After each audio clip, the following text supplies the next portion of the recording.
Bismillahirrahmanirrahim. Halo guys, assalamualaikum warahmatullahi wabarakatuh. Jumpa lagi bersama kami di Marwa Channel yang selalu saja memberikan informasi-informasi terbaru, terviral, serta terupdate tentang kasus Vina Cirebon. Guys, wah parah. Kali ini Fitra benar-benar kehilangan akal sehatnya kali ya. Hampir semua fakta yang bermunculan dibilang hoax. Dengan gaya bicaranya yang sok keras dan sok memotong lawan debat bicaranya, aktivis dan penggiat media sosial KYO atau Krisyanto Yandoni sampai naik pitam dan hajar Fitra habis-habisan. Wah mantap, ketemu lawan ini ya, karena dinilai terlalu sombong dan suka mencari pembenaran bukan kebenaran. Nah gila. Nah guys, depan videonya ini dia, please. Let's go. Kami memutuskan untuk memberikan bantuan hukum kepada Bapak Datul Kafi dan Abdul Basren, mengingat dengan pertimbangan banyaknya intimidasi ya. Sebelum kita pegang ini, banyak sekali intimidasi yang dialami oleh Abdul Basren beserta dengan keluarga. Pak RT tidak menghilang, Pak RT tidak melarikan diri, Pak RT hanya ingin kita berikan jaminan dan kepastian hukum bahwasanya dia itu aman, dan kita berikan perlindungan hukum bahwasannya beliau itu tidak terganggu oleh pihak yang ingin menyerang beliau. Ya, bela terus. Yang penting uang. Sekalian, mengenai Abdul Basren maupun Datul Kafi yang dilaporkan oleh keluarga terpidana, kami menilai itu hanyalah upaya hukum dari keluarga terpidana untuk membuat novum.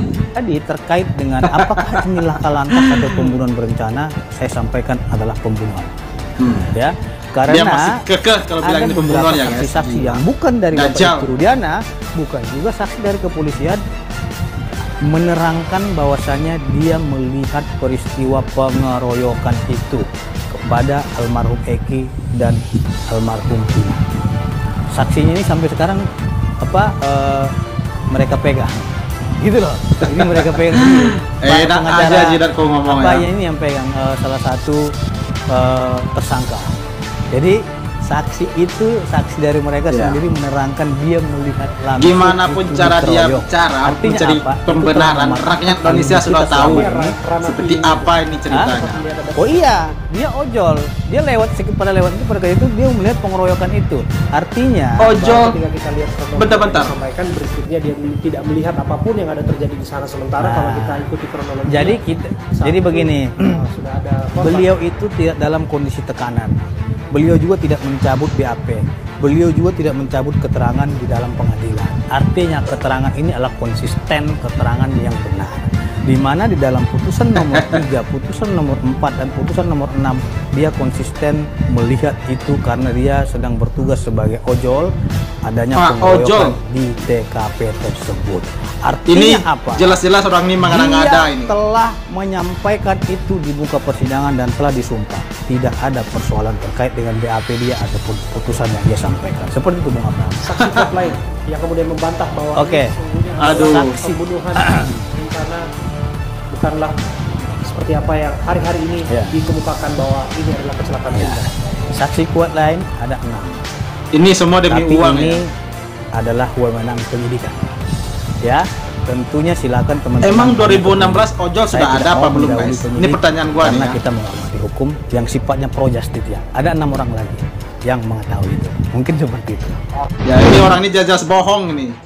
Mereka ini hanya sedang melakukan upaya bagaimana memonopoli panggung. Jadi ada orang yang bicara dipotong, ada orang yang bicara diserobot. Bagaimana menghalangi orang untuk bicara agar supaya fakta kebenaran itu tidak terungkap dan terekspos dengan baik untuk diketahui publik. Saya istilahkan pembungkaman secara halus. Bagaimana supaya orang itu menjadi gugup, gagap, dan kemudian tidak bisa mengungkapkan maksudnya dengan teratur. Itulah tujuan mereka. Fitra khususnya berhadapan dengan Ibu Titin, pengacaranya Saka Tatal. Si Fitra ini ngegas bagaimana mendesak Ibu Titin untuk mempertanggungjawabkan maksud Ibu Titin terkait adanya rekayasa proses penegakan hukum kasus kematian Vina Cirebon. Ibu Titin mau bicara dihalang, Ibu Titin mau bicara dipotong, Ibu Titin mau bicara dihambat. Apa tujuannya? Kenapa si Fitra kuasa hukum Ibtu Rudiana ini menyeret-nyeret perdebatan kepada ini institusi agar supaya orang itu menjadi takut untuk menyinggung institusi. Pitra hanya sedang berupaya membungkam mulut Ibu Titin agar fakta-fakta kebenaran yang diketahui dan dipahami oleh Ibu Titin itu tidak terekspos dengan baik untuk diketahui publik. Inilah tujuan si Pitra. Sampaikan kepada Pitra, betul bahwa institusi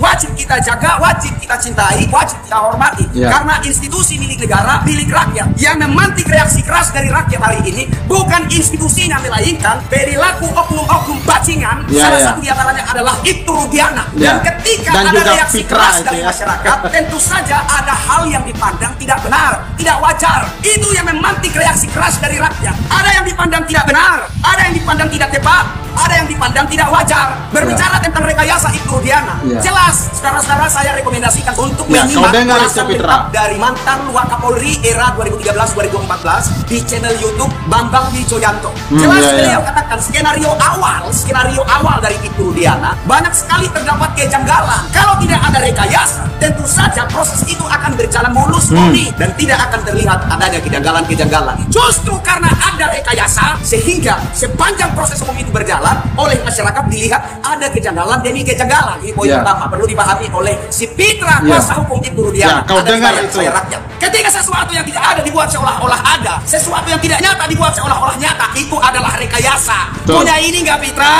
Pitra kalau punya ini dipakai. Karena ada rekayasa itulah, maka kemudian timbul kejanggalan demi kejanggalan di setiap tahap proses kasus tersebut. Ibu Titin pengacaranya si Sakatatal ini sudah membacakan BAP Ibtu Rudiana. Si Pitra ini masih nyolot aja. Mana rekayasanya? Mana rekayasanya? Patut menjadi pertanyaan buat saya dan buat kita semua. Apakah si Pitra ini punya atau tidak? Sudah diungkap oleh Ibu Titin. Apa yang kemudian diartikan sebagai rekayasa itu ketika kasus ini berubah dari kasus kecelakaan menjadi kasus pembunuhan dipengaruhi oleh keterangan Ibtu Rudiana yang menyatakan adanya bekas pukul menggunakan bambu dan kemudian adanya bekas luka tusukan menggunakan samurai. Loh itu rekayasa bos. Fakta persidangan tidak ada luka tusukan menggunakan samurai dan saksi mata orang yang memandikan jenazah daripada Vina juga menyatakan tidak ada bekas tusukan samurai. Itulah rekayasanya Pitra. Keterangan Ibtu Rudiana yang menyatakan bahwa adanya bekas pukul menggunakan bambu, kemudian adanya bekas luka tusukan menggunakan samurai. Itulah rekayasanya. Yang tidak ada dibuat seolah-olah ada. Yang tidak terjadi dibuat seolah-olah terjadi. Itulah rekayasanya. Rekayasa itu dibuat oleh siapa? Oleh oknum bajingan yang bernama Ibtu Rudiana. Sudah jelas ini ada rekayasa. Kita tidak sedang menyerang institusi Polri. Polri itu milik saya bos, milik rakyat, milik negara. Wajib kita jaga, wajib kita hormati, wajib kita cintai. Yang kita soroti hari ini, yang memantik reaksi keras dari kita saat ini adalah perilaku oknum yang bernama Ibtu Rudiana. Wis mantap, gila. Saya sampai merinding nih guys ya. Nah, kau dengar itu Pitra. Semua yang dibicarakan ini ada benarnya 100% benar. Semua yang disampaikan Pitra itu adalah pembungkaman terhadap pengacara-pengacara Sakatatal dan juga pengacara-pengacara ilmiah dengan membuat statement-statement yang mencari pembenaran terus ya tentang situannya si Rudiana itu ya guys ya. Gila, saya sampai mendidih juga nih ya. Oke, sudah reaksi kita hari ini. Terima kasih banyak bagi yang telah menonton. Sampai jumpa lagi di video berikutnya. Thank you. Thanks for watching.